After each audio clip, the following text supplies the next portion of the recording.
Voilà, nous avons terminé la dernière fois le premier chapitre, l'homme est capable de Dieu, pour dire comment l'homme peut accéder par sa raison à la connaissance de Dieu. Et d'ailleurs, c'est ce qui lui permet, comme nous l'avons dit, d'accueillir la révélation que Dieu fera de lui-même. Mais évidemment qu'il ne peut pas scruter à l'aide de sa raison naturelle le mystère de Dieu en lui-même. Tant que Dieu ne révélera pas son mystère, l'homme pourra, avec sa raison, parvenir à l'existence de Dieu, à la connaissance de l'existence de Dieu, mais jamais à percer son mystère intime. Et donc, le deuxième chapitre, comme nous l'avions annoncé déjà dans l'introduction, intitulé « Dieu à la rencontre de l'homme », va s'arrêter à la question de la révélation de Dieu. Si l'homme est capax Dei, comme nous l'avons dit, capable de Dieu, eh bien, il accueille la révélation que Dieu fait de son mystère intime.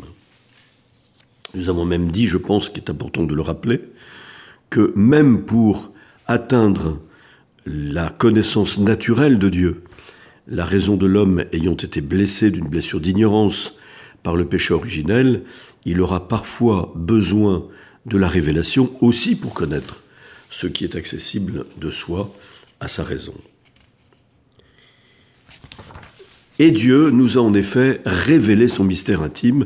L'article 1er de ce chapitre 2e, c'est précisément la révélation de Dieu. Comment Dieu vient à notre rencontre. Dieu révèle en effet son dessein bienveillant. Je lis l'introduction de ce deuxième chapitre. Par la raison naturelle, l'homme peut connaître Dieu avec certitude à partir de ses œuvres, mais il existe un autre ordre de connaissance que l'homme ne peut nullement atteindre par ses propres forces, celui de la révélation divine. Par une décision tout à fait libre, Dieu se révèle et se donne à l'homme. Il le fait en révélant son mystère, son dessein bienveillant, qu'il a formé de toute éternité dans le Christ en faveur de tous les hommes. Il révèle pleinement son dessein en envoyant son Fils bien-aimé, notre Seigneur Jésus-Christ, et l'Esprit Saint. Donc on s'intéresse d'abord à la révélation de Dieu, et la première donnée que nous trouvons dans cet article 1 du chapitre 2e, de cette première section du catéchisme de l'Église catholique, c'est, comme nous venons de le dire dans l'introduction, Dieu révèle son dessein bienveillant. Voyez, il a plu à Dieu, en effet, d'associer sa créature, celle qu'il a créée à son image, c'est-à-dire l'homme, à sa vie divine. Il veut faire entrer les hommes dans sa communion. Il veut donc faire connaître son mystère, le mystère de sa volonté, grâce auquel les hommes, par le Christ, accèdent dans l'Esprit Saint auprès du Père et sont rendus participants de la nature divine. Très important ça. L'homme qui a été créé à l'image de Dieu est appelé à entrer en communion avec Dieu. Nous avons déjà eu l'occasion de le dire dans de précédentes catéchèses, en particulier sur le mystère de l'Église. L'Église, qui est la communion des hommes avec Dieu, est une convocation que Dieu fait à tous les hommes par création. L'intention de Dieu en créant l'homme, c'est l'Église, avions-nous dit en son temps, à partir d'un commentaire des pères de l'Église. Nous sommes appelés à participer à la nature divine tout en étant des créatures infiniment distantes de Dieu créateur. Car si lui est incréé, nous sommes créés. Si lui est infini, nous sommes limités. Et pourtant, Dieu veut nous associer à sa vérité, à son amour, à sa communion d'amour.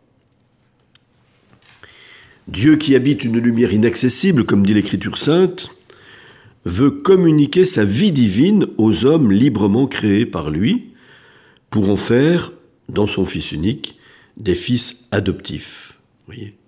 Et on voit bien que c'est à travers des actions et des paroles que le dessein divin de la révélation, ce dessein bienveillant de Dieu, se réalise. C'est très important de dire que ce n'est pas seulement un contenu de vérité, mais que ces paroles par lesquelles il nous révèle son dessein bienveillant, et qui seront consignées en effet dans la Bible, comme nous le verrons en son temps, dans la Sainte Écriture plus exactement, eh bien, sont éclairées par des actes, des actions de Dieu. Très important de comprendre que Dieu, quand il vient à la rencontre de l'homme, il ne vient pas seulement à travers un message conceptuel, un contenu de connaissances intellectuelles, mais il vient en intervenant lui-même dans l'histoire des hommes, de telle sorte que la révélation, avant d'être un contenu de connaissances, est un événement. C'est Dieu qui fait irruption dans la vie des hommes, c'est Dieu qui intervient, qui entre d'une certaine manière, lui qui est éternel, dans notre histoire, c'est-à-dire dans le temps. Et en même temps qu'il intervient, à travers des gestes de salut, qui sont rapportés par la Bible dans l'histoire de son peuple, celui de la première alliance, et puis dans l'histoire de la seconde alliance opérée en Jésus-Christ, eh bien on voit que le message est porté par des événements dans lesquels Dieu se fait connaître à l'homme. Selon une pédagogie, c'est sûr que Dieu ne s'est pas révélé d'une seule manière et d'un seul coup, puisque nous sommes nous-mêmes insérés dans le temps, nous connaissons avec une certaine gradualité, et c'est la raison pour laquelle Dieu se communique graduellement à l'homme.